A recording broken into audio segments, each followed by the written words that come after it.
नमस्कार, उत्तराखंड का एक खास बुलेटिन देख रहे हैं आप और मैं हूं आपके साथ हर्षवर्धन सिंह। तो आइए रुख करते हैं आज की खबरों का। हिमालयन राज्य के लिए अलग नीतियां बनने की मांग एक बार फिर उठने लगी है। इस बार ये मांग किसी और ने नहीं बल्कि कैबिनेट मंत्री सुबोध उनियाल ने की है। कृषि मंत्री सुबोध उनियाल ने कहा कि उत्तराखंड हिमालयन राज्य है और इसके लिए अलग से नीतियां बननी चाहिए, जिसकी वो कई बार मांग भी कर चुके हैं। उन्होंने कहा कि हिमालय क्षेत्र में जिस तरह से ग्लेशियर पिघल रहे हैं, इसको देखते हुए भारतीय वैज्ञानिकों को ज्यादा से ज्यादा शोध करने की जरूरत है। हिमालय राज्यों की नीतियां तो अलग बननी ही चाहिए। बहुत पहले से की है कि हिमालय राज्यों के लिए मंत्रालय भी भारत सरकार में अलग बनना चाहिए। उनके लिए तमाम नीतियां, चाहे वो कृषि नीति हो, चाहे वो औद्योगिक नीति हो, हर तरह की नीतियां भौगोलिक दृष्टि को देखते हुए बननी चाहिए। और खासकर टेक्नोलॉजी के क्षेत्र में भारतीय वैज्ञानिकों को एक बार बहुत गंभीरता से देखना होगा कि जो ये हिमालयन बेल्ट है और जो ग्लेशियर के दुष्प्रभाव हो सकते हैं, उस पर एक गहन इस पर परीक्षण करने के बाद ही इस पर किया जाए, ताकि भविष्य में इस तरह की घटनाएं न हो सके। मुख्यमंत्री त्रिवेंद्र सिंह रावत द्वारा की गई विकास कार्यों की घोषणाओं को लेकर कृषि मंत्री सुबोध उनियाल ने कहा कि मुख्यमंत्री द्वारा की गई घोषणाओं पर तत्काल प्रभाव से काम होना चाहिए, ताकि रुके हुए कार्य धरातल पर पूरे हो सके। उन्होंने कहा कि जब धरातल पर ये विकास कार्य पूरे होंगे तो जनता को भी लगने लगेगा कि मुख्यमंत्री केवल घोषणाएं ही नहीं करते बल्कि धरातल पर भी काम करते हैं। आपको बताते चलें कि ये बात कृषि मंत्री ने 15 फरवरी को मुख्यमंत्री द्वारा की जा रही समीक्षा बैठक को लेकर कही, जिसमें मुख्यमंत्री त्रिवेंद्र सिंह रावत द्वारा उन विकास कार्यों की समीक्षा की जाएगी जिनकी घोषणाएं उन्होंने की थी। इस बैठक में मुख्यमंत्री सभी जिलों के जिलाधिकारियों से वीडियो कॉन्फ्रेंसिंग के माध्यम से समीक्षा की बातें करेंगे। मुख्यमंत्री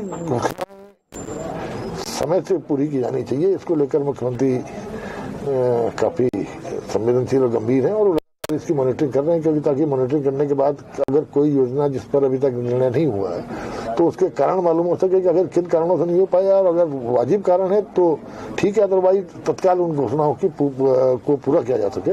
और जनता को ये लगना चाहिए कि राजनीतिक लोग घोषणाएं हवा हवाई नहीं करते, उनकी घोषणाओं पर अमल भी किया जाता है। इसके लिए बहुत अच्छा है। महाराष्ट्र सरकार द्वारा राज्यपाल भगत सिंह कोश्यारी को राज्य का हवाई जहाज न दिए जाने पर अब उत्तराखंड में भी राजनीतिक गलियारों में चर्चाओं का बाजार गर्म है। इस मामले को लेकर उत्तराखंड के पूर्व मुख्यमंत्री हरीश रावत ने तंज कसते हुए कहा कि भाजपा के कार्यकाल में राज्यपाल एक पार्टी के कार्यकर्ता के रूप में काम करते हैं। उन्होंने कहा कि जितने भी राज्यपाल हैं सभी भाजपा के निष्ठावान कार्यकर्ता हैं। पूर्व मुख्यमंत्री ने कहा कि संविधान मोदी राज में ही नहीं है, संविधान पर तो केंद्र सरकार ने ताला लगा दिया है।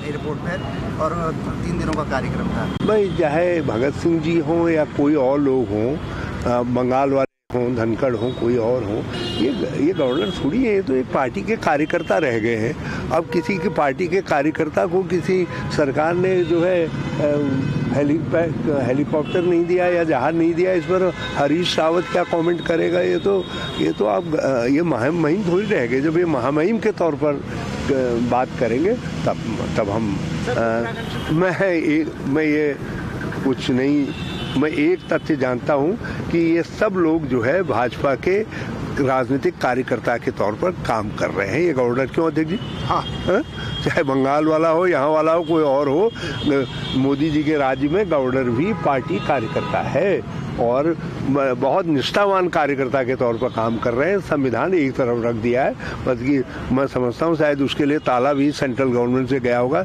जिसमें बंद पड़ा होगा संविधान राज्य।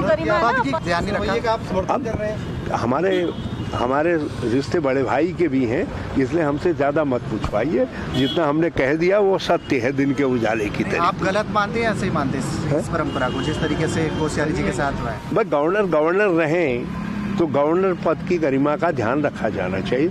और गवर्नर जब भाजपा के राज्य में गवर्नर नहीं रह जाते हैं, पार्टी कार्यकर्ता हो जाते हैं, तो उसका हमने असर देखा है। हमने लोकायुक्त चयन करके दिया उत्तराखंड के अंदर हमारी गवर्नमेंट ने, और आज लोकायुक्त होता उत्तराखंड के अंदर इसलिए नहीं हो पाया क्योंकि गवर्नर से मंजूरी नहीं दिलवा दी हमारे लोकायुक्त चयनित लोकायुक्त को जो है। तो इनके राज्य में गवर्नर पार्टी कार्यकर्ता हो जाते हैं। हल्द्वानी के चोरगलिया थाना क्षेत्र में दनीबंगर के पास अनियंत्रित स्कॉर्पियो गाड़ी पेड़ से जा टकराई, जिसमें उसमें सवार 5 लोगों में से 2 की मौके पर ही मौत हो गई, जबकि 3 लोग गंभीर रूप से घायल हैं और सभी घायलों का इलाज सुशीला तिवारी अस्पताल में किया जा रहा है। बताया जा रहा है कि स्कॉर्पियो सवार सभी लोग उत्तर प्रदेश के लखीमपुर जिले के रहने वाले हैं, जो लखीमपुर से भीमताल जा रहे थे।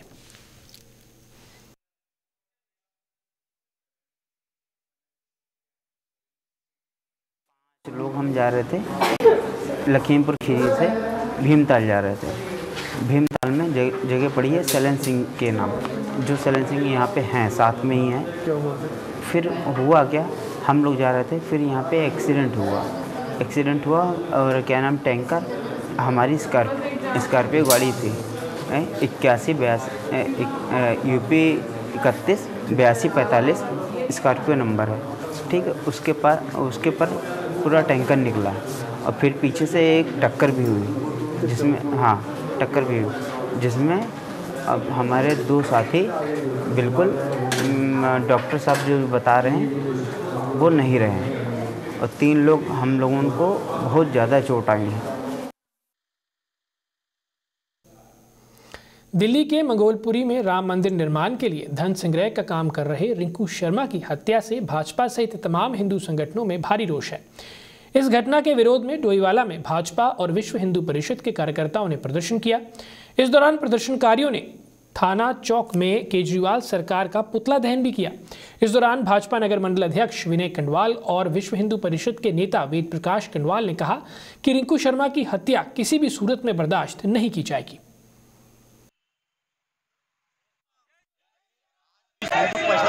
में जो दिल्ली के मंगलपुरी में रिंकू शर्मा की एक बहुत ही दर्दनाक विवश तरीके से आतताइयों ने हत्या करी है, उसके विरोध में विश्व हिंदू परिषद के तत्वाधान में हमने आज केजरीवाल सरकार का पुतला दहन किया है। अरविंद केजरीवाल दिल्ली सरकार के जो मुख्यमंत्री हैं, उनके जब से सरकार में आए आतताइयों को बहुत ज़्यादा छूट मिल रखी है। दिल्ली बंगाल बनता जाए, दिल्ली अगला कश्मीर बन जाए, इसके लिए हमारा विरोध है। जब से केजरीवाल जी अखिलाक से मिलने जाते हैं, गौरव नारंग की हत्या होती है, वो चुप रहते हैं, ना उनका ट्वीट होता है। देखो, सबसे पहले तो दिल्ली में जो इस तरह से आतताई जो घटनाएं हो रही हैं और दिल्ली सरकार केजरीवाल जी को इसको पूरा संज्ञान मिलना चाहिए और जो परिवार रिंकू शर्मा का जो परिवार है उसको जो है न्याय मिलना चाहिए और हत्यारों का जो भी हत्यारे रहे हैं इसमें, जो भी इसमें आरोपी हैं, उनका जो है तुरंत गिरफ्तारी के साथ साथ उचित जो है न्यायिक जो भी उसमें जो हत्या के आरोप में जो भी न्यायिक हमारी वो लगती हैं, जितनी धाराएं होती हैं, उस सारी धाराओं के अंतर्गत उसका तुरंत उसका जो है रिपोर्ट होनी चाहिए। हरिद्वार के रानीपुर कोतवाली क्षेत्र में ममता को शर्मसार करने वाली घटना सामने आई है। भेल के HRDC चौक के पास झाड़ियों में एक नवजात बच्ची पड़ी मिली है। झाड़ियों से नवजात बच्ची की सूचना मिलते ही पुलिस ने मौके पर पहुंचकर बच्ची को इलाज के लिए जिला महिला अस्पताल में भर्ती कराया, जहां बच्ची का इलाज चल रहा है। डॉक्टरों के अनुसार फिलहाल बच्ची की हालत नाजुक बनी हुई है, क्योंकि ठंड के कारण बच्ची को सांस लेने में भी तकलीफ हो रही है और दिल की धड़कन भी है जो कमजोर है। पुलिस ने मामला दर्ज कर आगे की कार्रवाई जारी रखी है। मेरे पास एक अननोन फीमेल चाइल्ड है, प्रीटर्म में लो बर्थ वेट बेबी है। कोई 11:30 बजे के करीब पुलिस कांस्टेबल द्वारा लाया गया है बच्चा। अबंडेंट बेबी है फीमेल, और अभी जब लाया गया तो ठंडा था बच्चा, धड़कन भी थोड़ी इसकी स्लो थी और सांस लेने में भी दिक्कत हो रही थी। इनिशियली अभी अब स्टेबलाइज़ किया है, उसको ऑक्सीजन पे डाला है और फ्लूइड्स लगाए हैं और बाकी की अभी उसकी इन्वेस्टिगेशंस भेज रहे हैं और बाकी मैनेजमेंट जो है अभी हम स्टार्ट किए हुए हैं।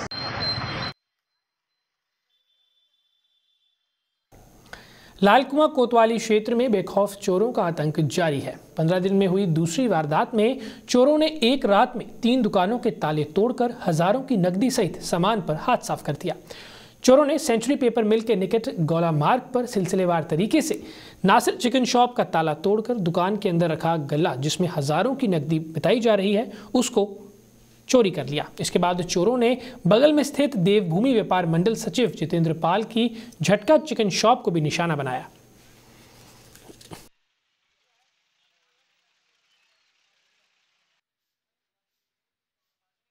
सुबह 5 बजे के टाइम पर फोन आया मेरे पड़ोसी दुकान विनोद पांडे का। उन्होंने बताया कि तो आपके साइड की दुकान की टीन तोड़ रखी है। जब मैं आया, मैंने आकर शटर खोला। शटर खोलने का जब देखा तो पूरा सामान मेरा बिखरा हुआ था। अब मेरे गले में 200-400-500 रुपये पड़े हुए थे, 10 के नोट बस वो लेके वो लोग यहाँ से रफू चक्कर हो गए। यशवंत बेस्ट है, यस्सू करके उसकी पान की दुकान है, उसमें भी कम से कम हज़ारों रुपये का सामान, उसमें से ज़्यादातर सामान उसी में से चोरी हुआ है। हमने कोतवाली में जाके मौके हमने सूचना दे दी है। बाकी अभी जो है अभी पुलिस हमारे साथ आई थी और 1-2 लोगों के घर पे गई है और जाके उनको चेकिंग देख रहे हैं जाके, बाकी आगे कार्रवाई चली रही है हमारी। तो लगा है, देखो हमने अब सूचना अपनी दी है, अभी मौखिक सूचना दी है, अभी लिखित देंगे, उसके बाद कार्रवाई करेंगे। फोन किया, उस द्वारा में पता चला, पुलिस को बुलाया, पुलिस द्वारा मेरे फोन आया, बुलाया मैं दुकान पे, ताले टूटे हैं तुम्हारे मुझे। नकदी 8-10 हज़ार में नकदी है, बाकी सिगरेट है। कितने का सामान होगा? 15,000 लगभग मान लो। कुछ नहीं दिया था उन्होंने, बुलाया 10 बजे में थाने। 1 साल पहले भी हुई थी चोरी, लगभग ऐसी था उस टाइम भी।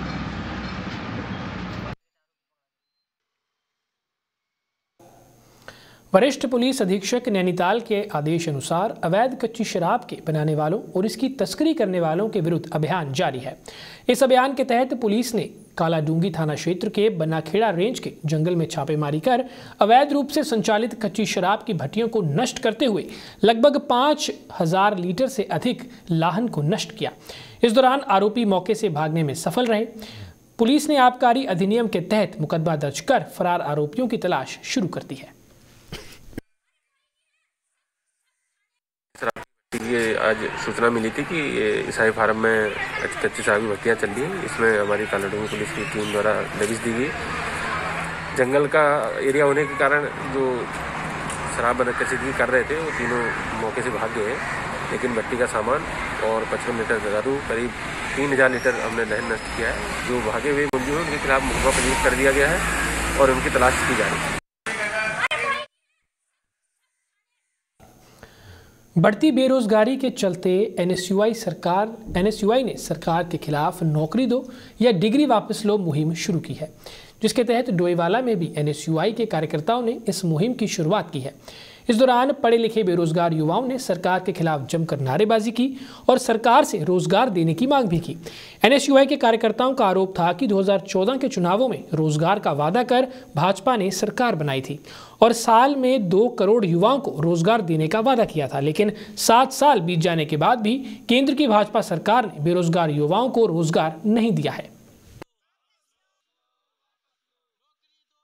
के जो राष्ट्रीय अध्यक्ष है श्री नीरज कुंदन जी, उनके आह्वान पर हमने जो ये प्रोग्राम लॉन्च किया है, नौकरी दो या डिग्री वापस लो।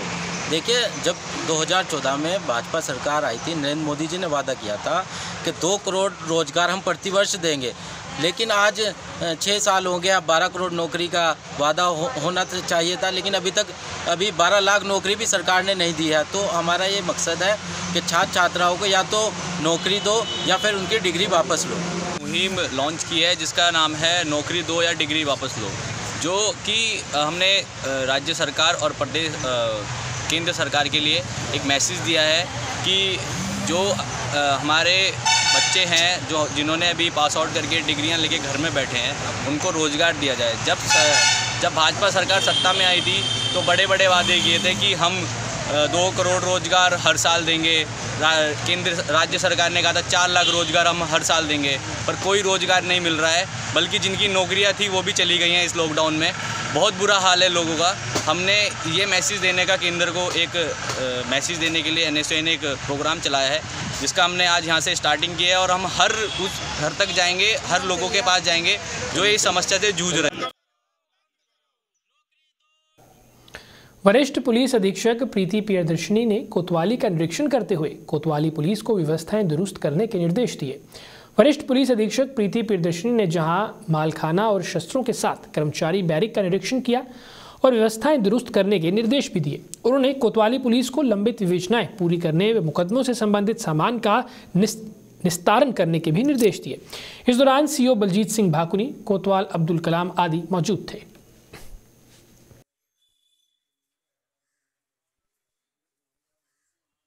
हमारा थाना रामनगर का वार्षिक निरीक्षण है और इसमें जो है थाने की संपूर्ण जो व्यवस्थाएं होती हैं, एडमिनिस्ट्रेटिव इश्यूज से लेकर के हमारे क्रिमिनल इश्यूज से लेकर के और जो हमारी गवर्नमेंट इसमें प्रॉपर्टी होती है वो हर एक चीज़ इसमें चेक की जाती है। थाने पे कैसी व्यवस्था है, थाने की फोर्स से भी बात की जाती है। तो आज उसका हम लोग काम कर रहे हैं। सारे डॉक्यूमेंट्स आप देख रहे हैं, हम लोग चेक किए जा रहे हैं और इसमें अभी तक जो भी स्थिति पाई गई है काफ़ी संतोषजनक स्थिति है और जो भी इसमें अगर कहीं कमी पूर्ति होती है तो वो निर्देश दिए जाएंगे जो कि यहाँ की जो कोतवाल है उसको पूरा कराएंगे।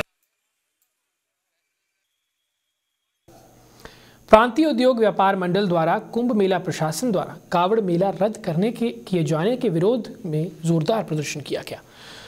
व्यापार मंडल के सदस्यों ने कंधे पर कावड़ रखकर मेला प्रशासन के इस फैसले का विरोध जताया। इस अवसर पर प्रांतीय उद्योग व्यापार मंडल के जिला महामंत्री संजय त्रिवाल ने कहा कि हिंदुओं की बात करने वाली सरकार आखिर कावड़ मेला स्थगित करके हिंदू समाज को क्या संदेश देना चाहती है।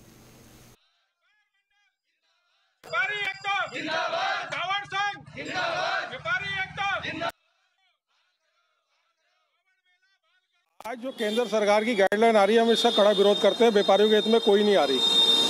आई के कावड़ मेला लॉकडाउन के द्वारा सावन का भी रद्द कर दिया गया था। अब इस कावड़ मेले का भी सुनने में आ रहा है सरकार इसको रद्द करने जा रही है हरिद्वार प्रशासन। व्यापारी के हित में कोई सरकार कोई प्रशासन नहीं सोच रहा। व्यापारी की आज हालत क्या है, व्यापारी भुखमरी के कगार पर है। छोटे से छोटा नान कराने में फेल हो रहा है हरिद्वार प्रशासन।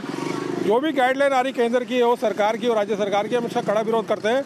और ये जगह जगह काउंटर रखे जा रहे हैं कोरोना जांच के, हम इसका भी विरोध करते हैं। जगह जगह काउंटर, वैक्सीन आ गई है, वैक्सीन के लगानी चाहिए, यात्रियों के वैक्सीन लगाई जाए। ये तो बहमत की एक वो स्थिति फैलाई जा रही है, डर की स्थिति काउंटर लगा के। और व्यापार हित में बिल्कुल व्यापार चौपट है, कोई राहत नहीं दी जा रही। कुंभ मेला कहीं होता हुआ नजर नहीं आ रहा, सिर्फ कागजों में कुंभ मेला चल रहा है। व्यापारी हित में कुछ नहीं हो रहा। इससे तो कुंभ मेला ना होता तो व्यापार अच्छा चल रहा होता हम लोगों का।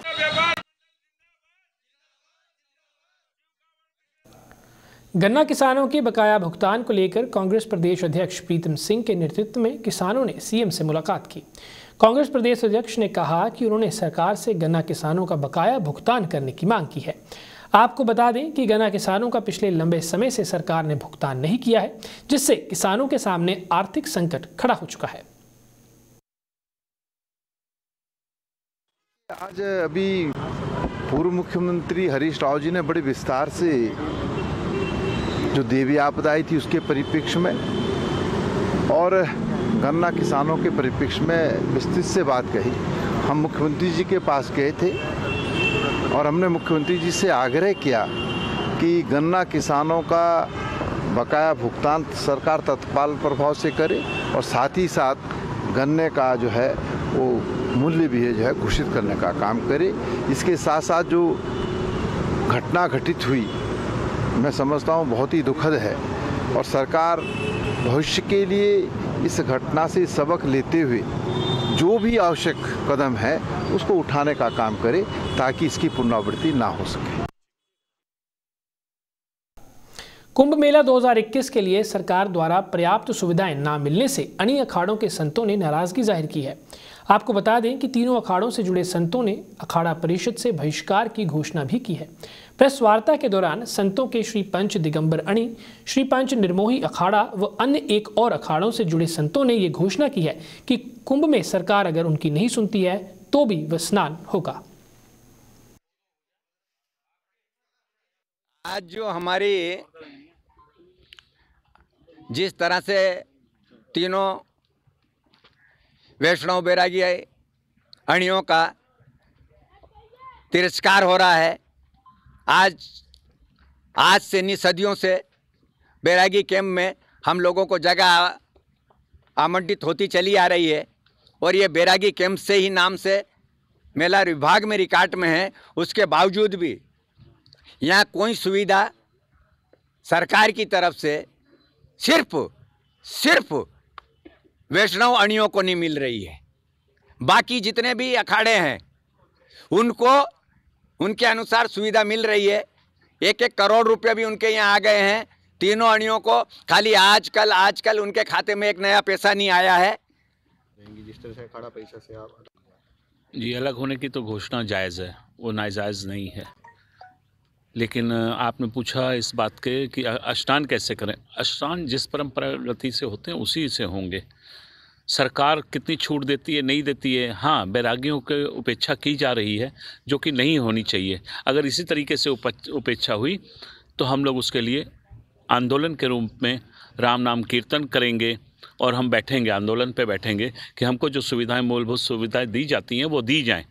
क्या कारण है सरकार अब हम तो ये कह सकते हैं कि हमारे अखाड़ा परिषद के ही कुछ लोग ऐसे हैं जो सरकार के साथ मिक्स होकर चल रहे हैं, जो हमारी उपेक्षा कर रहे हैं, क्योंकि सरकार भी इस तरीके से अंधी होकर चलेगी हमें नहीं उम्मीद थी। क्योंकि कल का जो स्नान हुआ है, आप देखिए 2 दिन पहले कहा जाता है कि ये सब चीज़ लागू रहेंगी, 2 दिन के बाद अंदर कह दिया जाता है ये नहीं लागू होंगी, और जो यात्री आता है तो उसको परेशान किया जाता है, बॉर्डर पे ट्रेनों की व्यवस्था बंद की जाती है। तो मैं समझता हूँ कि सरकार आँख पर से अपने जो पट्टी बांधी हुई अंधेरे की उसको हटाए और देखे।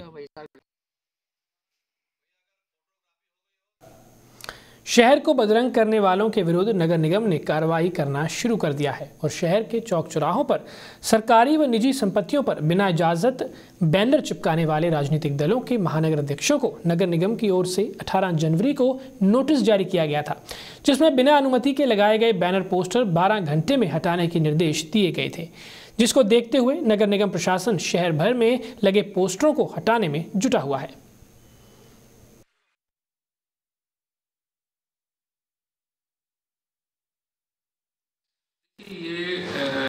आप सभी अच्छी भली भांति विदित हैं कि नगर निगम की सीमा 196 किलोमीटर की है और इसमें हमारी कुछ डेडिकेटेड टीम लगी थी।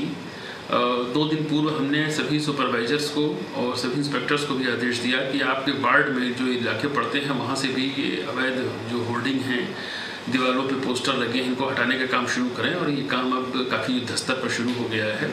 मैं उम्मीद करता हूं कि 1 हफ्ते 10 दिन के अंदर पूरे शहर से जो अनधिकृत लगे हुए हैं होर्डिंग्स या पोस्टर्स लगे हैं वो हट जाएंगे। तो इस दौरान किसी को नोटिस भी भेजने मैंने आपको इससे बताया था कि सभी पॉलिटिकल पार्टीज़ को ये कहा गया था, उनसे अनुरोध किया गया था कि आप सार्वजनिक स्थानों पर इस प्रकार का होर्डिंग या पोस्टर न लगाएं। और जहाँ तक मेरी जानकारी है कि हमारे लैंड सेक्शन ने कुछ दलों को, उनके जो यहाँ के प्रतिनिधि हैं, उनको नोटिस भी प्रेषित। उत्तराखंड कांग्रेस के प्रदेश उपाध्यक्ष ज्योत सिंह बिष्ट ने राजधानी देहरादून में बिना मानक पूरे किए संचालित हो रहे अस्पतालों के खिलाफ हल्ला बोल दिया है। कांग्रेस नेता ने कहा है कि सैकड़ों की संख्या में राजधानी दून में ऐसे अस्पताल संचालित हो रहे हैं जिन्होंने मानक पूरे नहीं किए हैं। कांग्रेस नेता ने कहा कि अगर सरकार ऐसे अस्पतालों पर लगाम नहीं लगाती है तो फिर उनके द्वारा कोर्ट की शरण ली जाएगी ताकि जनता की जेब पर पड़ने वाला डाका रुक सके।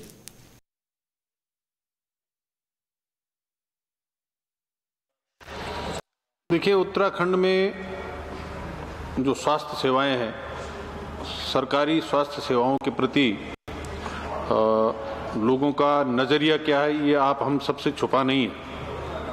और जब सरकारी सेक्टर में लोग संतुष्ट नहीं होते तो प्राइवेट सेक्टर में अपने इलाज के लिए जाते हैं, लेकिन वहाँ भी अगर लोगों के साथ लूट खसूट होगी, लोगों की जेब पर डाका डाला जाएगा, लोगों का गलत तरीके से इलाज किया जाएगा और उनको इलाज करने के बजाय उनको बीमारी मोल दे दी जाएगी, तो ये निश्चित रूप से हम सबके लिए चिंता का विषय है।